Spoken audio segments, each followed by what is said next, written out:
Okay, everybody, why I don't see myself, just a minute. There we go.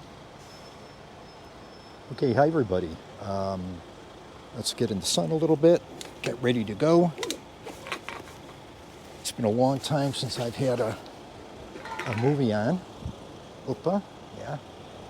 My name is Jake Purcell. I'm a licensed tourist guide here in Israel. And here we are. Here we are just inside Jerusalem. Right over there is the Western Wall. Over here, we see, I'll just get a little bit, we see the Mosque of Al-Aqsa, the furthest place. And right over here, we just get above there, we see the remains of the retaining wall of Herod's temple, built around 2,000 years ago, give or take. So today, what we're going to be, there you go. Today, what we're going to be talking about is, of course, where is the real Siloam Pool? So we're going to go outside the gate here. These are the boys guarding us. Come on, Pepe. Don't want to photograph them. They're not supposed to. And you see here, this is Dung Gate. Now, you'll agree with me, Dung Gate's kind of a crappy name. Yeah? The reason it's called Dung Gate because it's one of the lowest gates. You know, the old city of Jerusalem is very hilly. So, we see these little tractors right here. There's one go by. I call them honey trucks. They collect garbage and deliver goods in the old city because they have to be that small and narrow to negotiate the narrow lanes. But even up to 50 years ago, what delivered goods and what took the garbage out were donkeys and even camels. And of course, they pooed. And you needed their dung to go out here. And there's a valley over here as we walk now. We're out of the old city now. And there's a valley over here. And the valley is actually over that way, and that's the Kidron Valley. And a long time ago, that was used as farmland for the kings. But what we're going to see now as we walk south, first of all, get a little bearing here. You see up here, that's Mount of Olives. Those are Jewish graves up there. But what we see here may be one of the most important archaeological digs here in Israel. And this is called the Givati parking lot dig. And Givati means hill. It's also it's a brigade in the Israeli army, in the infantry. Well, there used to be a parking lot here. Everything you see here used to be covered by a parking lot. And indeed, I would park my car here occasionally. But right now you see a very, very large dig. And what they're looking for, folks, is David and Solomon's palace. Yeah, that's what they're looking for. And of course, you've got to dig through a whole lot of time and dig down to get there. In the meantime, they found some interesting stuff, but that's not what we're going to talk today. We're going to just walk down this way. And you'll notice that as we walk east, we're walking due east now, Dead Sea, not too far, about 12 miles that way. And of course, we see the walls of the old city built by the Turkish Sultan Suleiman the Magnificent. And he's remembered well by the Jews because he invited Jews who were having such a hard time in Spain, in Portugal, in Europe, like they're having a hard time now. And he invited them to come to his newly expanded empire because he knew when you had Jews, you had stability, you had economic growth. They were loyal citizens. And unfortunately, it didn't stay that way for long. The Ottoman Empire became very, very, very anti-Jewish, especially when the Zionist movement started at the later half of the 19th century. And as you know now, the guy who runs Turkey, it's sort of like that Sunni empire back on its feet. So we're crossing the road here, and we're going down to one of the most, it is a must-visit place when you're here in Jerusalem, Okay, when you're here in Jerusalem, you've got to come here. And this is the city of David. I would say, you know, after the Western Wall, if you're a Christian, after seeing, walking the Via Dolorosa, which isn't the real Via Dolorosa. If you're with me, I have a video on that.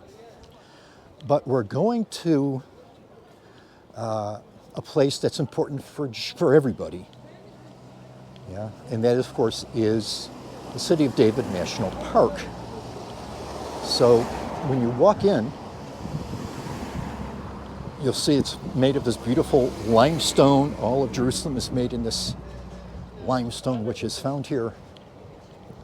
And we're going to walk in. You see the harp here.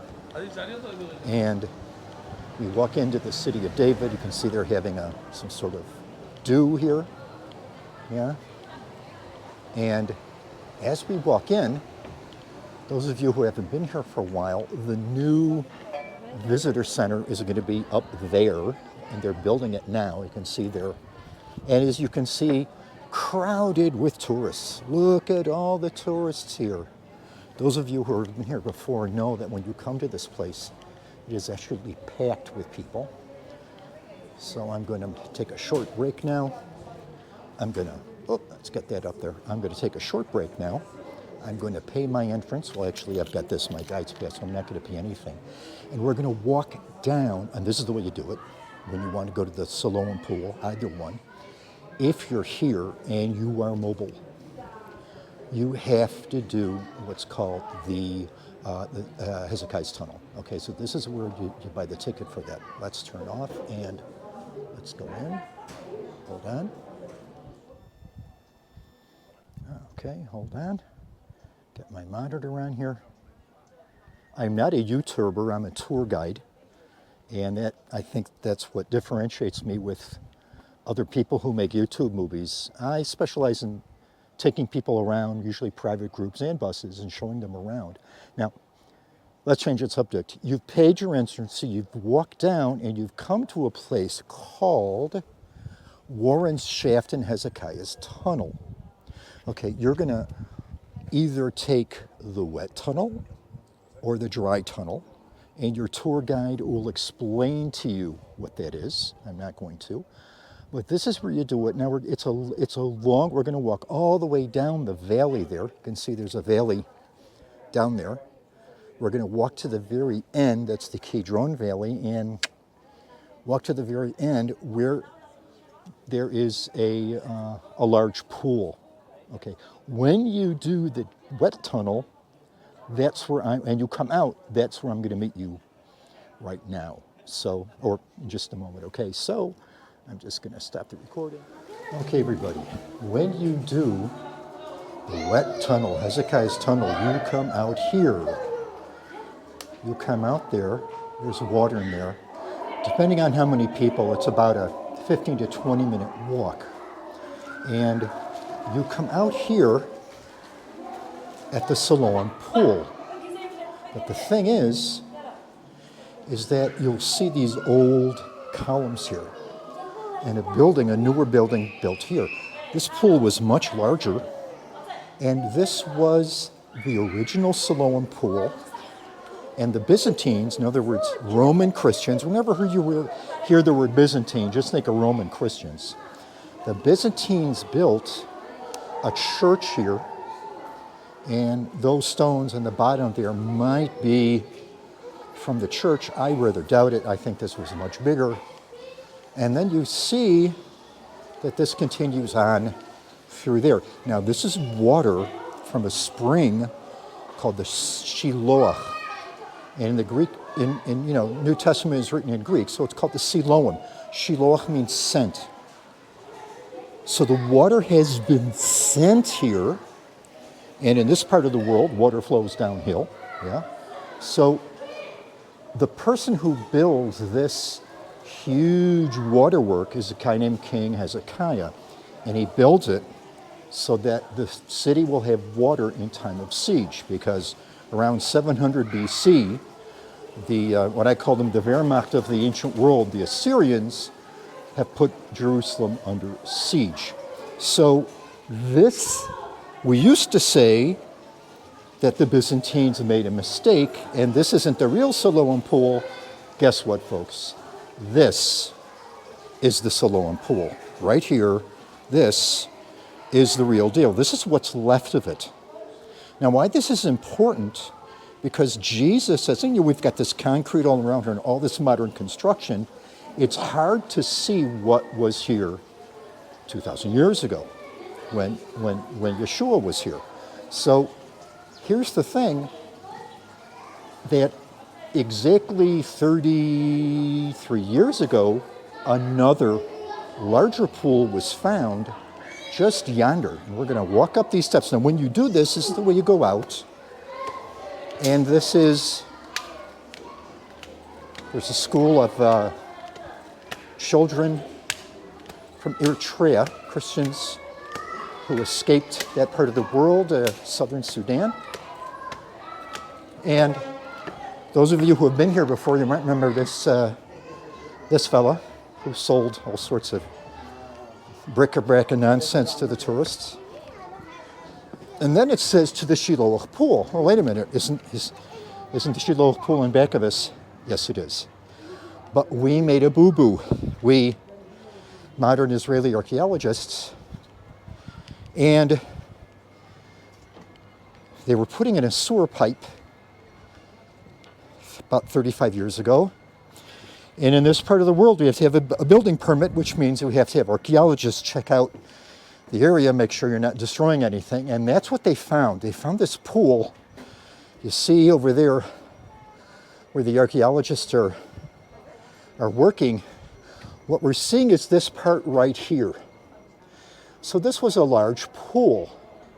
Now I want you to remember this picture, because we used to think that this was a ritual immersion bath called a mikveh bath. But what's the problem?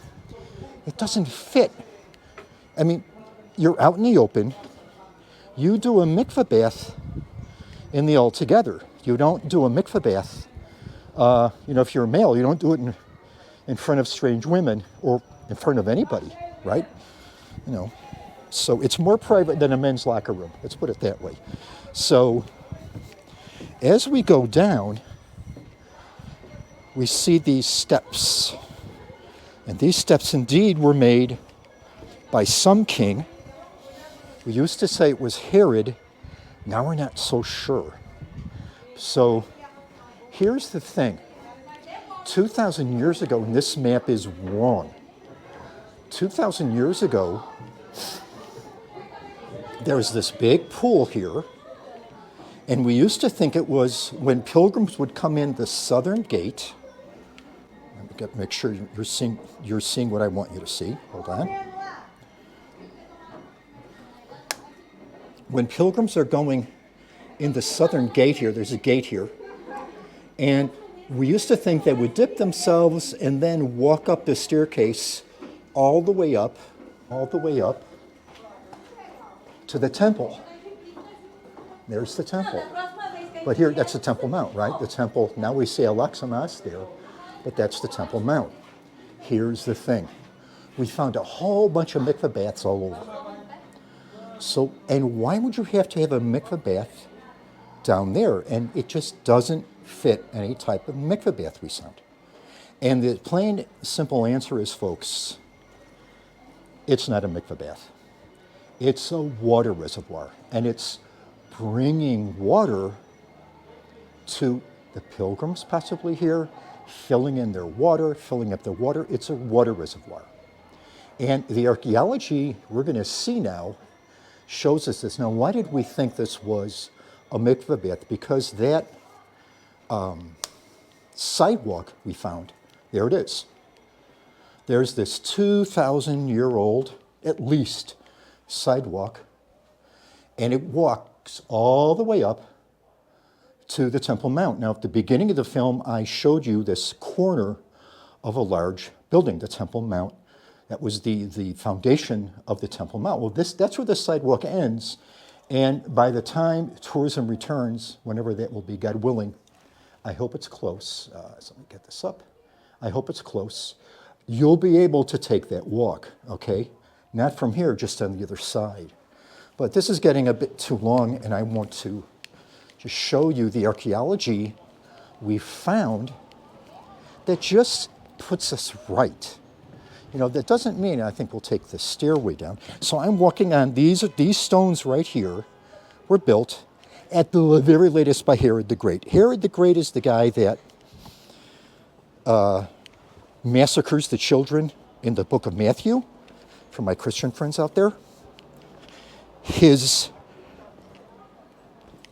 line will rule Judea, of course, until Agrippa II, his grandson, dies in 44 AD CE.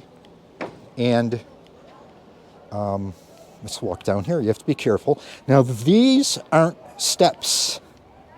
This is something else here. Why was this thing originally made? And the answer is Herod. We think what this is, you can see all the workers there. This is a very, very, very serious archaeological dig. And they really haven't found what we expected. They found something else. So what this is we think these are seats. And it's just this part, the seats end over there. It doesn't continue on. And apparently, when Caesar Augustus' buddy comes to Jerusalem in 15 BC, Herod builds him on the reservoir a little theater where they can reenact the battle that Agrippa was the admiral, where they defeat Mark Antony, something called the Battle of Actium. They defeat Antony and Cleopatra. So this is, you can see they're digging down there, and you can see the people sitting on the seats. So we know that now this was a little theater. And the Romans used to do that a lot. You know, for them,